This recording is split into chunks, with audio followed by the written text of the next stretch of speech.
Magandang araw sa inyong lahat at welcome sa aking channel. It's showtime! Magbabalik nga ba sa TV5?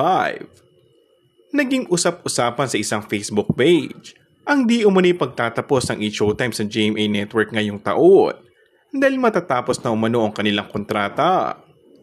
Kung ererenuman daw sila ay hindi pa natin alam kahit may umuugong na balitang mukhang hindi na. Ayon sa post ng nasabing Kapuso fan page, may mga kumalat din po sa ibang social media pages na masama umano ang loob ng It's Showtime sa GMA dahil nga mukhang wala pang kasiguraduhan kung patuloy pa silang mapapanood dito. Mayroon ding nababasa na maaari itong bumalik sa TV5 kung ganito nga ang mangyayari. Ito rin ay palaisipan dahil sa most recent pictorial na host ng It's Showtime na parehong-pareho sa forma ng mga host din ng Eat Bulaga. Napapatanong ang ilan kung totoo nga bang babalik sila sa TV5 ngayong taon. Kung totoo nga, paano na kaya ang EAT Bulaga? Tuluyan na kaya silang aalis sa TV5 o ililipat na sila ng time slot?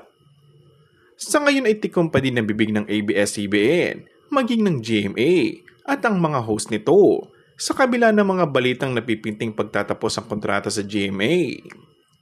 Ngunit sinigurado naman ng madlang people na kahit umano saan mapunta ang Showtime, ay susundan nila ito at mananatiling loyal sa kanilang paboritong programa. And that's all for our today's video. Kung bago ka lang sa aking channel ay mag-subscribe at pindutin na rin ang notification bell. Maraming salamat!